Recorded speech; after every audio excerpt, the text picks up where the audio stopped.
나의 교훈과 행실과 의향과 믿음과 오래 참음과 사랑과 인내와 박해를 받음과 고난과 또한 안디옥과 이고니온과 루스드라에서 당한 일과 어떠한 박해를 받은 것을 내가 과연 보고 알았거니와 주께서 이 모든 것 가운데서 나를 건지셨느니라.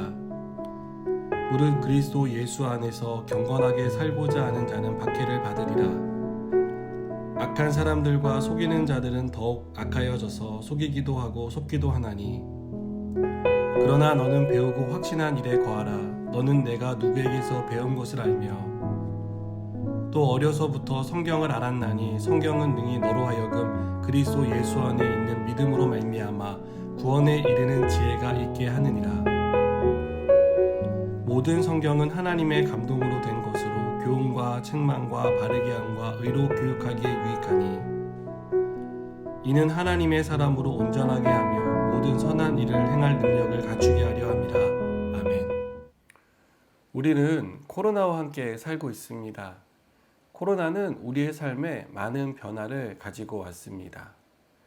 마스크는 필수품이 되었고, 이전에는 아무렇지도 않게 만났던 사람들을 이제는 만나기가 어려워졌습니다.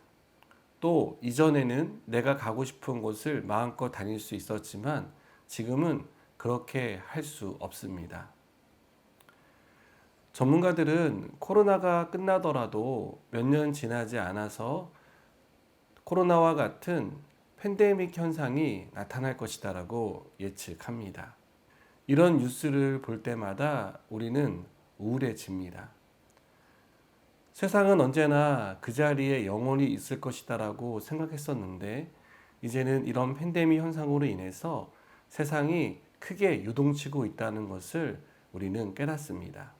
이렇게 흔들리는 세상 속에서 우리가 흔들리지 않을 수 있는 방법은 무엇일까요? 흔들리지 않기 위해서 우리가 붙잡아야 할 것이 있다면 그것은 무엇이라고 생각하십니까?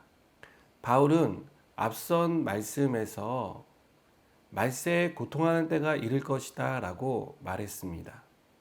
말세에 고통하는 때가 이른다는 것은 세상이 크게 흔들리는 때가 온다라는 얘기입니다. 바울은 이때 흔들리지 않고 굳게 붙잡고 서 있어야 할 것에 대해서 오늘 우리에게 가르쳐 줍니다. 첫째로 굳게 붙잡아야 할 것은 하나님에 관한 사실입니다. 바울은 10절과 11절에서 나의 교훈과 행실과 의향과 믿음과 오래 참음과 사랑과 인내와 박해를 받음과 고난과 또한 안디옥과 이고니온과 루스드라에서 당한 일과 어떠한 박해를 받은 것을 내가 과연 보고 알았거니와 라고 말하고 있습니다. 바울이 복음을 전하며 어떤 일을 겪었는지, 그의 희노애락이, 그리고 복음을 위해서 그가 얼마나 많은 투쟁과 헌신과 수고를 아끼지 않았는지를 디모데에게 말해줍니다. 디모데도 바울과 함께 사역을 하며 이러한 모습을 직접 눈으로 보았을 것입니다. 바울은 예수님을 믿지 않는 사람들을 위해 수고를 아끼지 않았습니다.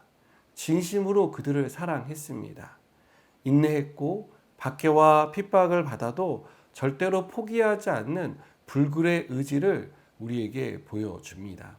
바울이 크게 흔들릴 수 있는 상황에서 흔들리지 않고 사명을 완수할 수 있었던 것은 바울의 고백처럼 주께서 이 모든 것 가운데서 자신을 건지셨다는 것을 알았기 때문입니다. 바울은 하나님이 고난 가운데, 위험 가운데, 위협 가운데, 그리고 박해와 핍박 가운데서 반드시 건져주신다는 사실을 알고 있었습니다. 이런 하나님에 관한 사실이 바르게 깨달아지니까 바울은 어떠한 고난도, 역경도, 고생도, 그리고 박해와 위협도 그에게는 아무런 영향을 끼치지 못했던 것입니다. 수고가 열매를 맺지 못하는 상황이 일어나더라도, 박해와 핍박으로 고통을 당하는 일들이 끊임없이 일어난다 하더라도 그 가운데서 하나님이 함께 하시고, 그리고 그 어려움 속에서도 묵묵히 자신의 사역을 감당할 수 있도록 그에게 힘을 주시고 위험 가운데 건져주시는 은혜를 입혀주신다는 것을 바울은 알고 있었습니다. 여러분, 하나님은 우리를 절대로 버려두지 않으십니다. 우리가 고난과 고통 가운데 있을 때 그 가운데서 우리를 건져주십니다. 이 사실을 믿으시기 바랍니다. 둘째로 바울은 흔들리는 세상 속에서 하나님의 말씀을 붙잡으라고 권면합니다. 하나님의 말씀은 흔들리는 세상 속에서 우리가 굳게 붙잡아야 할 가장 귀한 생명의 줄입니다. 바울은 성경은 구원에 이르는 지혜를 준다라고 말합니다. 성경에는 구원받는 길에 대해서 나옵니다. 또 성령의 감동으로 기록된 성경은 이 말씀을 순종하는 자에게 어떠한 은혜와 축복을 주시는지에 대해서 기록하고 있습니다. 그리고 그렇게 살았던 사람들이 받았던 은혜와 축복이 무엇인지를 우리에게 하나하나 소개해 줍니다. 또한 하나님의 말씀인 성경은 우리를 하나님의 사람으로 온전하게 세워줍니다. 여러분, 우리의 인격이, 우리의 신앙의 연륜이 우리를 온전하게 세워주는 것이 아닙니다. 하나님의 말씀, 그 말씀 속에서 역사하시는 성령께서 우리의 생각과 우리의 마음의 태도와 우리의 행동, 그리고 우리의 전 인격을 변화시키셔서 우리를 온전한 하나님의 사람으로 세워가시는 줄 믿으시기 바랍니다. 흔들리는 세상 속에서 이 성경만이 흔들리지 않는 유일한 기준입니다. 또한 성경이 연약한 우리의 믿음을 굳게 붙잡아줄 진리의 띠가 되기도 합니다. 사랑하는 여러분, 세상은 이런저런 뉴스와 이슈로 지금보다 더 크게 흔들릴 것입니다.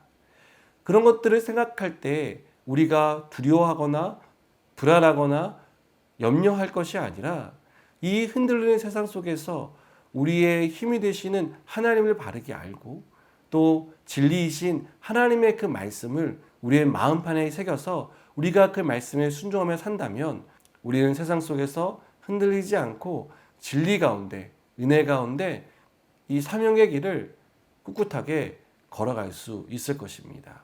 이 은혜와 축복이 우리의 삶 가운데 넘치기를 주님의 이름으로 축복합니다. 기도하시겠습니다. 하나님, 흔들리는 세상 속에서 우리가 하나님이 어떤 분인지를 알기 원합니다. 경험하기 원합니다. 하나님의 말씀을 통해서 우리가 진리 안에 거하게 하시고 그 진리의 말씀을 따라 순종하는 삶을 살게 해 주시옵소서. 예수님의 이름으로 기도드립니다. 아멘.